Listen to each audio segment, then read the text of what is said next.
fans of Let's Talk Chicago Bears. I'm back with Friday's installment of the game for Sunday.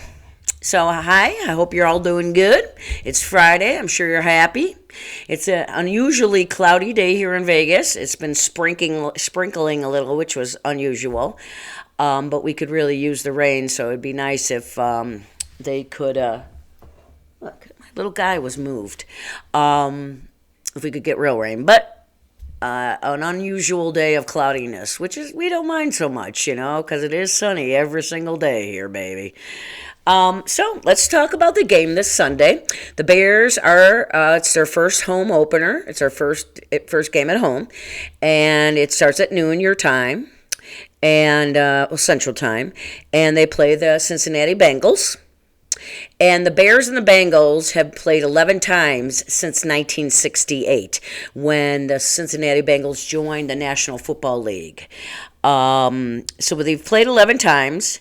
The Bengals have won 6. The Bears have won 5. So it's time to even that up by winning this week, and it'll be 6-6.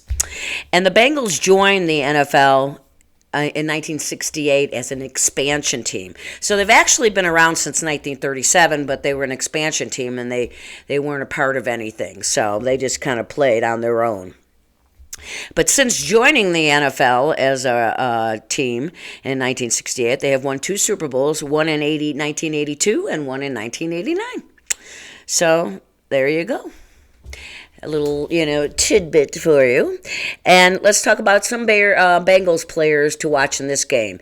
And the stats I'm giving are off of last week's game, which they won.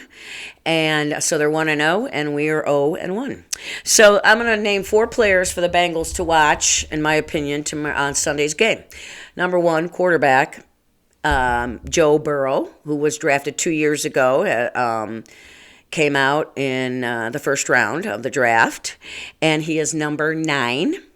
Last week, he threw for 261 yards and no interceptions. So that's a really good right out of the gate. The only bad thing was he was sacked 5 times. So we're going to talk about that in a little bit.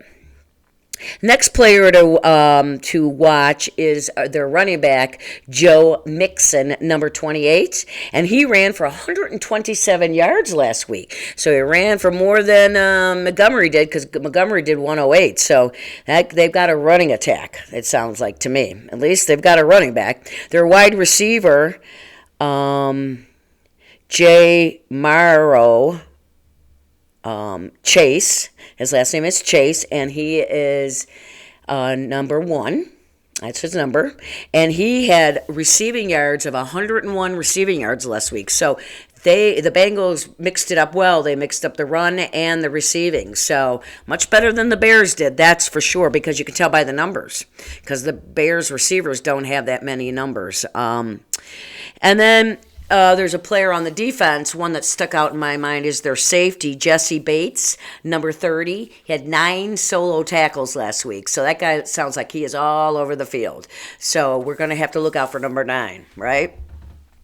But as far as their offensive line, they did give up 5 sacks. So that's a thing that the Bears defense, I'm sure, was watching in film studies this week on that, because they have got to get some sacks this week. Have to.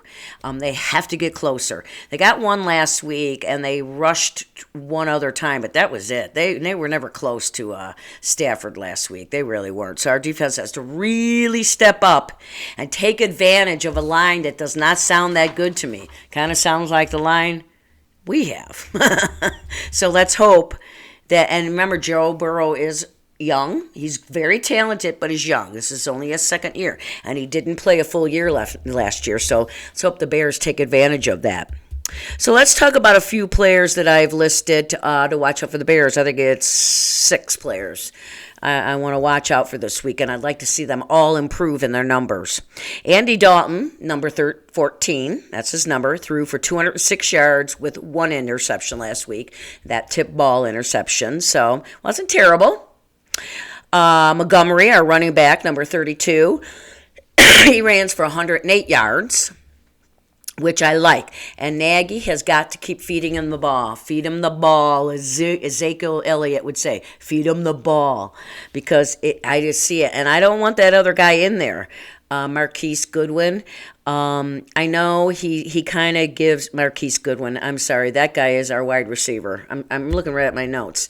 There's another guy, number 8, that was playing last week, and he never seemed to get anything going. He got a couple yards here and there, and that was it. So I know they have to relieve Montgomery somewhat, but they're young. Play him. God, in Walter Payton days back in the 70s, after he came to the Bears, he was handed the ball all the time. There was no resting for Walter. That's why he got the numbers he had, because his first 5 years with the Bears, that's all the offense they had was Walter Payton.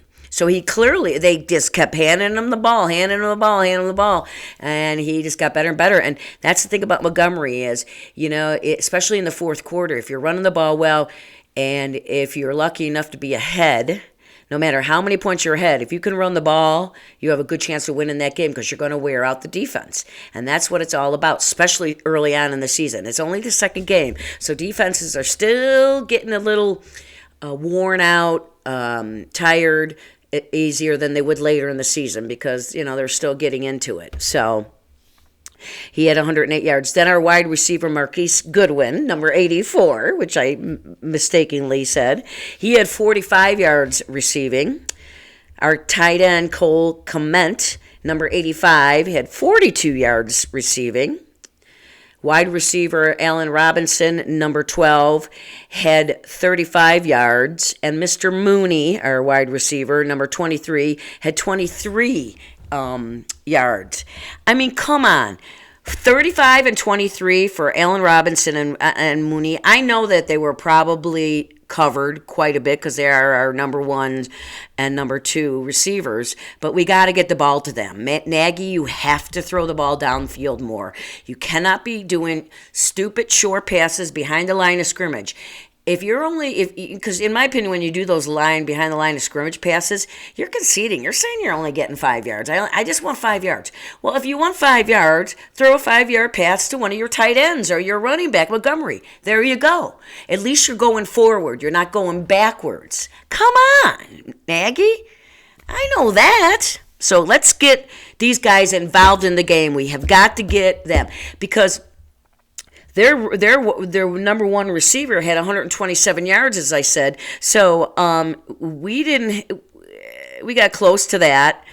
We didn't come close to that. We were sort of close. Let's see. Let me figure this out. So that's 77 and 23. No. So he had 127 yards, and we had 3 receivers.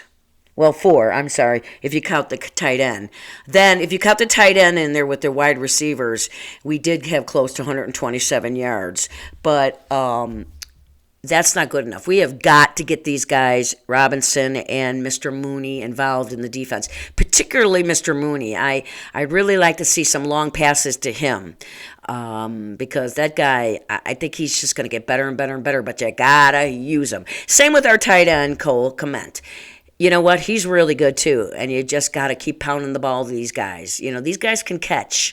So down the field, Nagy, to these guys, and let's get going. Let's score some points. We got, again, like I said last week, the longer your offense is on the field, the less your defense has to be on the field, and the less they're going to get worn out.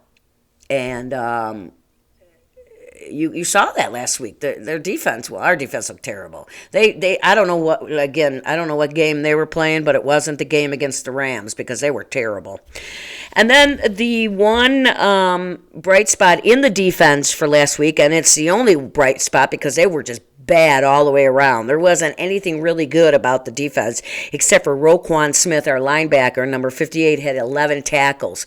Now, I'm just not sure if that's good or bad. To me, in some ways, it makes it sound like the defensive line is not holding it down, and they're not getting the tackles they should. So Roquan had gotten them. So it's a slippery slope with wanting your linebackers, your middle linebackers and outside linebackers to have so many tackles. That means that the defensive line is not doing their job, and they certainly didn't last week.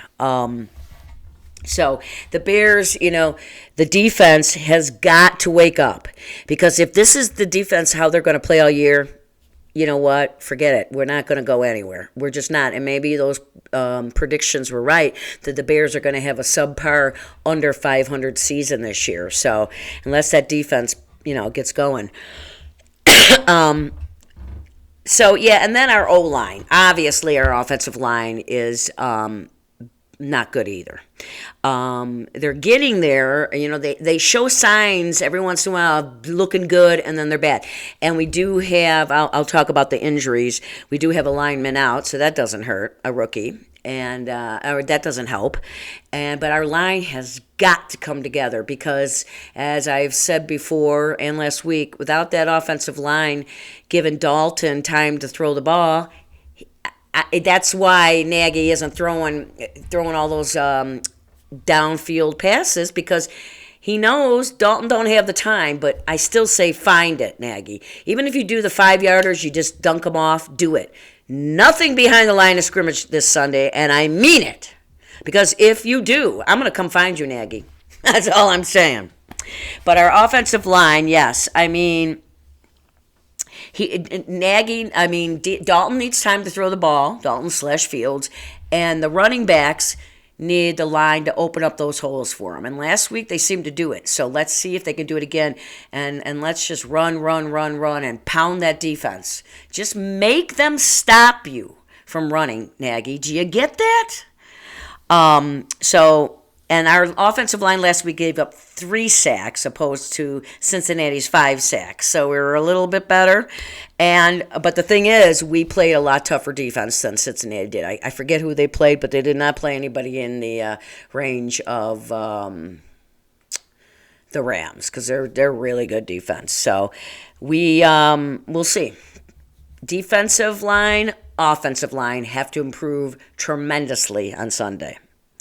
So things to watch and things to improve on this week for the Bears line. Obviously, the offensive line, we just mentioned it. The entire defense has to improve. The defensive line has to improve. They got to get to the quarterback. They've got to rush him. Even if they don't sack him, they got to rush him. Make him throw passes he doesn't want to throw. Then you've got your linebackers that were okay. I told you he had 11. Roquan Smith had 11 tackles last week. They were okay. But our backfield, terrible. Safeties and cornerbacks, terrible. So that has to improve. So really the entire defense has to be brand new this week. They have got to come out of whatever little, I don't know what they were in last week. We got to keep the penalties down, as I always say every week, 5 or less. That gives you a good chance to win. And no turnovers by the offense. We cannot have turnovers again this week. It's just got to be a big no. And the defense, to really help themselves and to help the offense, they got to force some turnovers. Maybe a fumble, an interception. But the defense needs to make a statement this week that they're not bad. And that was just their first game out of the season last week, and they're going to be good. So let's see. Because the talent's there. It just, I don't know, and we got a new defensive coordinator, and I worry about it a lot. So a couple injuries for the Bears as of today. Eddie Goldman is out. Again, week 2, he's not playing. Unless some miracle happens from today to Sunday, which I doubt, he's out. And then our rookie lineman, El Bloom, he's our O-lineman. He was drafted this year in the 2021 draft, and he is out too. So neither one of them playing. Right now, everybody else is playing unless something changes tomorrow. So, excuse me. So, as usual, the Bears have got to get their shit together, and they got to make a statement here. And they got to really show up. And the fields, as far as the quarterback situation, a lot of comments on my show, a lot of people, why isn't Fields in? Fields. Okay. So Dalton is the quarterback right now. Deal with it. And Fields will probably be put in. I think he was put in for 5 or 6 plays last week, and it'll probably be the same this week, unless something happens and he's in. But there has to be a reason he's not in for more. People think he should be in more and more. Maybe, did anybody ever think that the coaches don't think he's ready yet? You don't want to throw him in there, especially with our line. And then my son says to me, yeah, but he can run. Of course he can run. But that's not what we drafted this guy, number 11, to do at the number 11 spot in the draft last year. We signed him to throw touchdown passes and to throw. Yes, the running is a perk, but that's only if you have to. That's your last resort. And that's not what we signed him for. It's okay that he can run, but we want him to throw the ball. And I guarantee you that's what Nagy and any of the executives at the Bears would say. So they want him comfortable enough to stand there and throw the ball, not have to run all the time. Because, that's something, you have to learn that in the NFL, but he's already got that down. But, and the Bears, so the Bears must know he's not ready yet. And so they're putting him in slowly but surely. And you don't want him in there if he's not ready with that offensive line to drop back and throw a pass. Because they're just not consistent enough to protect him yet. When they become consistent enough to protect him, then I'm down. You can put him in. Of course, so right now it is Andy Dalton's job.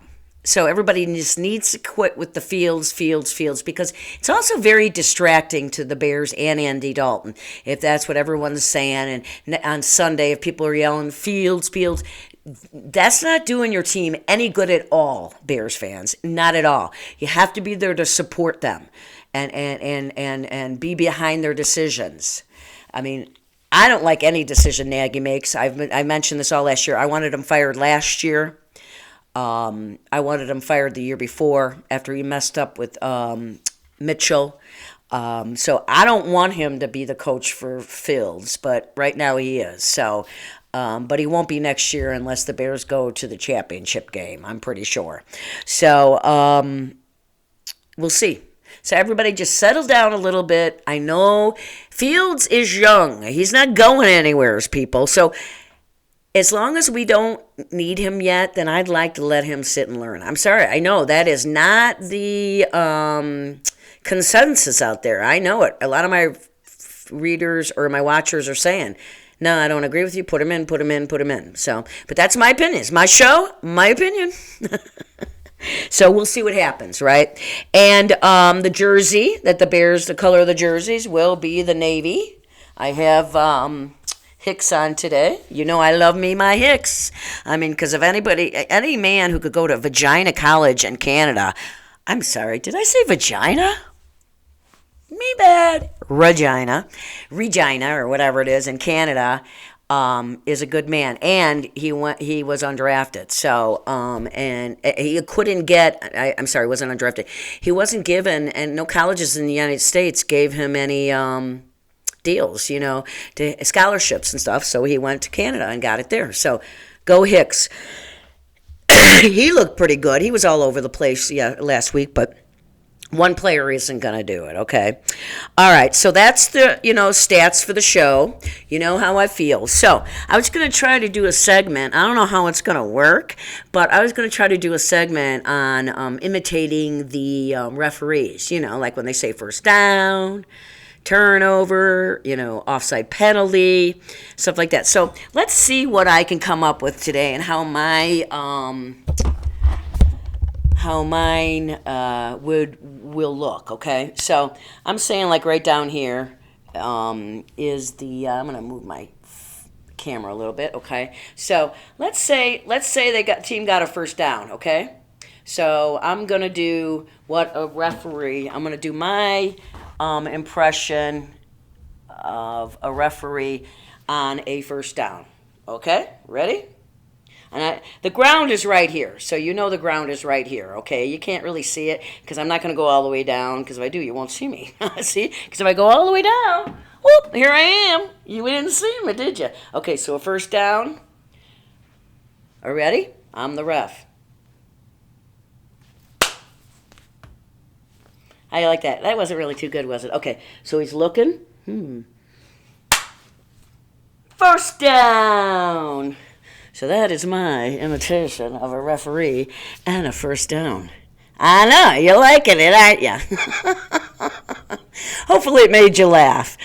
And I've been thinking, all last season I told bear stories, but I think I told almost all of them because I did 2 shows a week, sometimes 3 shows a week last year. And so, and there was 16 weeks in the regular season, so that's a lot of stories I told. So I'll have to think about it. I know I got some more. I'll just have to think about them, or maybe I'll just make some up. No, I'm just kidding. But so I think the Bears can win Sunday. I was worried about them last week. I really didn't have a good feel for that, but I do have a good feel for this week, and I believe that they can do it. So let's go Bears, right? Everybody get their game on Sunday morning. Get ready, root them on. And if you're going to the game, again, cheer. Do not boo them, okay? That's the last thing the Bears need right now. They need confidence. So we need to be with them, backing them up.